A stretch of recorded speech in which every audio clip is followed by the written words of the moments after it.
Our first reading is from 1 Peter chapter 3, verses 13 through 15. Who will harm you if you are zealous for good?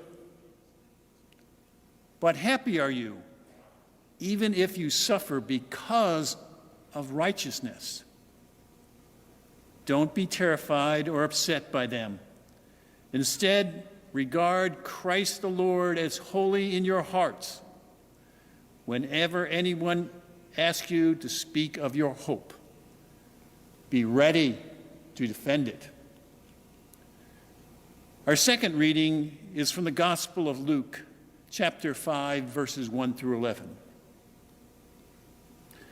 One day, Jesus was standing beside Lake Gennesaret when the crowd pressed in on him to hear God's word. Jesus saw two boats sitting by the lake. The fishermen had gone to the shore where they were washing their nets. Jesus boarded one of the boats, the one that belonged to Simon, and then he asked him to row a little distance from the shore. Jesus sat down and taught the crowd from the boat. And when he finished speaking to the crowd, he said, "Simon, row out further into the deep water and drop your nets for a catch." Simon replied, "Master, we've been working all night and caught nothing. But because you say so, I will drop the nets." So they dropped the nets, and their catch was so huge that their nets were splitting. They signaled for their partners in the boats to come over and to help them, and they filled both boats so they were about to sink. When Simon Peter saw the catch, he fell at Jesus' knees and said, "Lord, I am a sinner." And Peter and those with him were overcome with amazement because the number of fish they caught. James and John, Zebedee's sons, were Simon's partners, and they were amazed too. Jesus said to Simon, "Don't be afraid. From now on, you will be fishing for people." And as soon as he brought the boat to the shore, they left everything to follow Jesus. May God bless both the reading and the hearing of his word. Thank you. Thank you, Keith.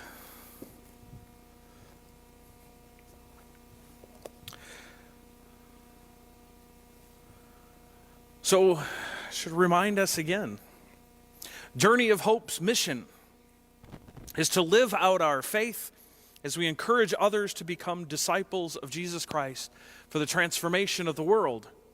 We do this through three words, if you remember: belonging, changing, and sharing. This is the basis of our vision statement. These three words envelops our whole purpose. Our whole purpose for being here: belonging, changing, and sharing. Here's that vision. Journey of Hope is a welcoming community that fosters belonging and acceptance. Through ministries, we enable individuals to transform their lives as they learn to follow Jesus Christ. We follow the guidance of the Spirit in sharing our faith through missional adventures, building relationships, and offering our witness to our community and our world.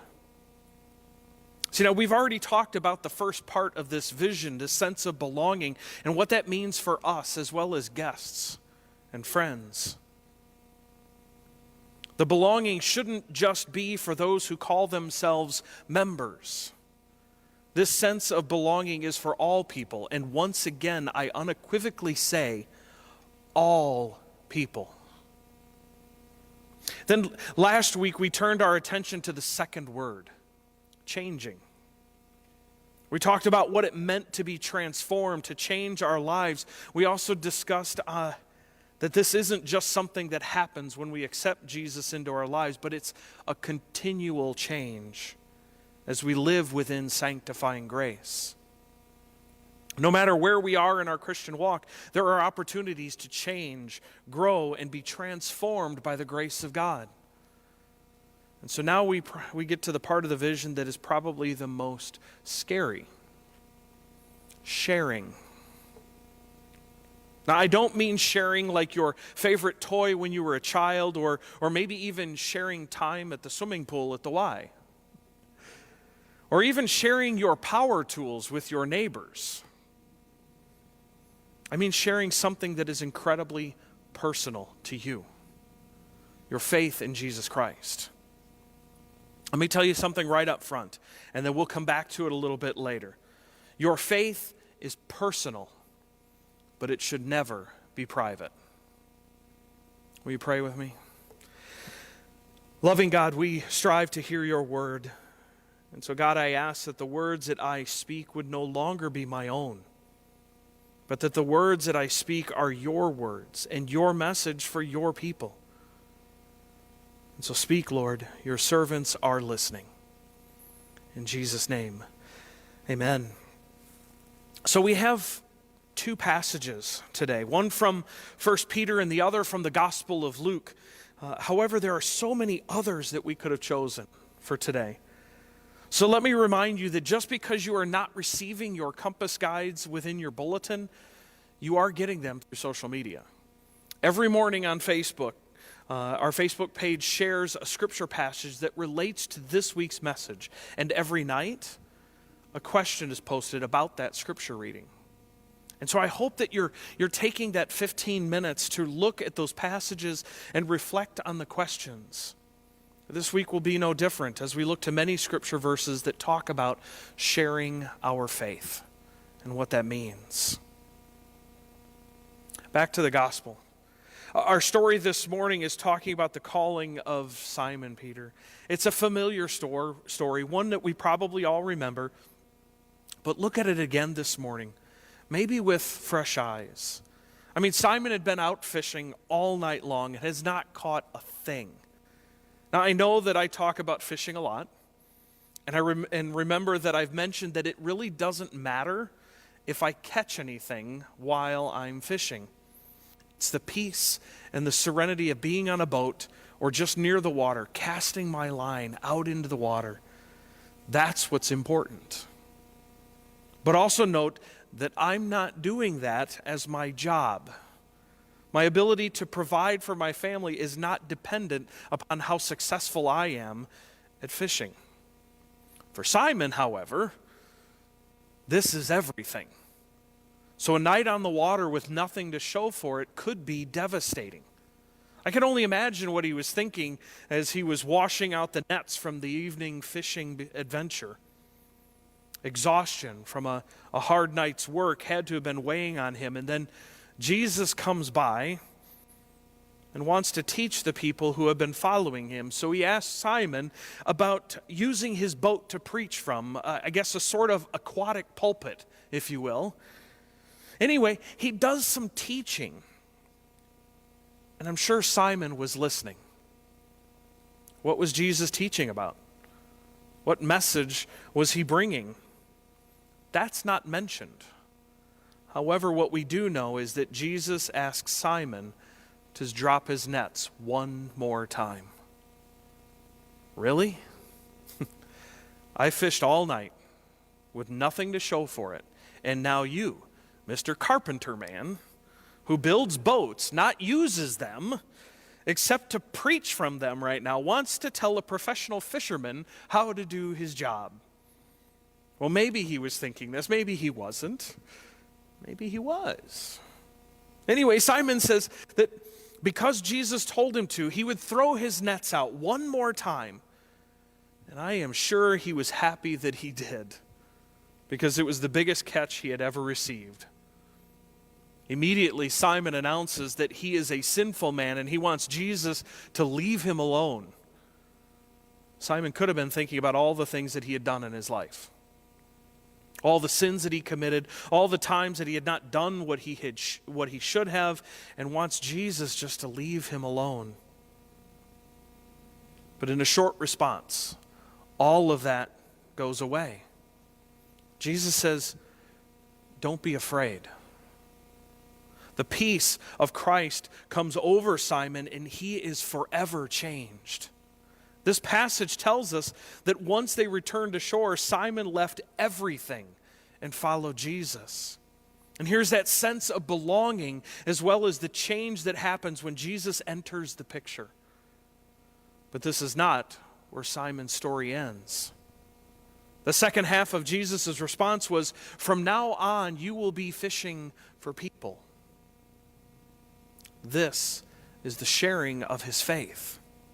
This is the sharing of his faith through missional adventures, building relationships, and offering witness to the world around him. And so it is for us. We've gone through the same kind of change that Simon has in our story, and now we become fishers of people. But what exactly does that mean? And just how are we supposed to do that? That's the main focus of this week's message. So let me just give you 4 things to think about when it comes to sharing your faith. Remember, your faith is personal, but it is never private. When it comes to giving your testimony or witness, telling others about this hope that you have, the most obvious way of doing this is through verbal conversations. Certainly, this can be in sharing your faith journey, telling others about your relationship with Jesus Christ, or simply inviting them to church, just the way most of you shared this video at the beginning of this service. The key with verbal testimony most of the time is that it has the most effect with people that you are already in relationship with. These would be conversations with friends, with coworkers, with neighbors, and yes, even family members. You can tell them about the change that has happened in your life and how God has blessed you in certain situations. You can tell people about a change of heart, a sense of peace, or the assurance that you have in the hope, grace, and love of God. I say that most of the time you need a relationship for people to trust you, but even yesterday, I had an experience where I was able to share the gospel message with some who didn't believe, some who would even call themselves atheists. Now, this was at a memorial service, and because I was the pastor, people listened. But there were a few afterward that I was sure heard what was said, and seeds were planted. Now, you might not be in this kind of situation, but I am sure there are other places where the words that you speak may fall on ears which God is opening to hear his message. Another way of sharing your faith is through visual cues. This is simply how you live your life, how you act when you are not within the walls of the church. Do you still show value for each and every human life? Do you love your neighbor? Do you love your enemy? Do you love your family? The way you act in public makes a huge statement. What are your actions saying about you? I pray that when people see you, they can tell that there is something different about you. That there is a love about you that exudes into every aspect of your life. Let me tell you another brief story. And actually, it was a story that happened yesterday. I was waiting for Sherry to come out of Walmart. I was in my running, air-conditioned car, just waiting for her to reappear out of those doors. And I noticed something. As I was sitting there waiting, walking toward me down the center of one of those aisles was an elderly woman, about 100 feet from me. She paused, she looked left, and she looked right. And then she turned the other way and began walking away from me. I knew that look. She had lost her way. She lost her car. I got out, walked over to her and asked her what kind of car she was driving. When I got close, I realized that she was absolutely soaked with sweat. She looked exhausted. And she told me that she thought she came out of a different exit at Walmart and had absolutely no idea where her car was. She told me what kind of car it was and what her license plate was, and she told me it had a little stuffed dog in the back window.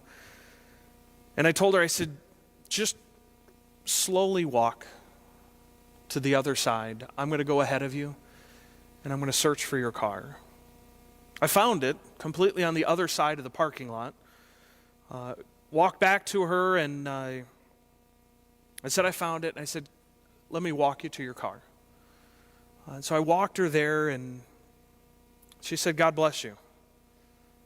But I had already been blessed by the opportunity to witness to my faith through my actions. I wonder if you've had similar stories of sharing your faith through action. And so, regardless if the sharing is done verbally or visually, we need to make sure that we are consistent. We should not be two different people. I mean, I know for a long time, especially in high school, I seem to live two different lives. The problem comes is when people see you as two different people. They don't know what they can trust. Our sharing and our witness needs to be consistent. The last thing I want to bring up is about sharing your faith. About sharing your faith is something that is spoken of in the passage from 1 Peter. He says to always be prepared to share, to witness to the reason for your hope. You never know when you will be given the opportunity to share this message with someone. So be prepared. Wait, that sounds kind of familiar. That kind of sounds like Boy Scouts. Be prepared. So how can you be prepared? Maybe you can practice. You can practice in front of a mirror, in front of your spouse, a Christian friend, or maybe in your reflection and prayer time. Maybe you could write your faith journey down. Take some time. Write out a story about how God brought you this far. And after you've written, it'll become easier to tell out loud. You can even share it on social media if you feel comfortable enough to do that. Lastly, we need to be gentle. The second part of the passage about always being ready tells us, yet do it with gentleness and respect. Far too many times when we think about witnessing, evangelizing, we think about the street corner preachers who shout their messages through bullhorns of condemnation to the crowds around them. How well does that work? For those who have been tuning into our Wednesday evening worship services, you heard me talk about a guy who shows up on the campus of the University of Dubuque every year.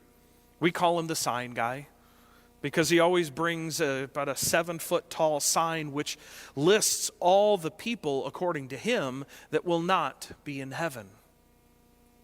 He shouts condemnation and misses the opportunity to share the love of God with people. He's not gentle at all. He's actually pretty abrasive. That's not what God is asking us to do.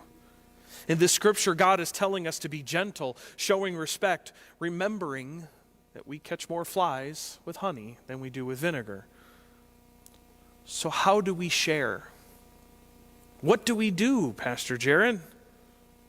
So here are maybe some ideas for us, some that we're already doing. Serve on missional adventures. You remember our vision statement, right? Serve on missional adventures like PADS, Crisis Center, Soup Kettle, trips to Spirit Lake or Henderson Settlement. And maybe we need to find some new places to serve, both with our finances as well as our bodies. Build relationships. Build them with your neighbors, your coworkers, people at coffee shops, regulars at the restaurants now that we're able to start going back, or anywhere else that you might be. Offer your witness by the things that you say and the things that you do. Make sure that you are consistent and always gentle. And above all, remember this once again, and maybe this will stick. Your faith is personal, but it should never be private. Will you pray with me? Gracious and loving God, we thank you for this message. We thank you for the challenges. And we ask that you truly open our eyes to where we can share. Speak to our hearts. In Jesus' name, amen.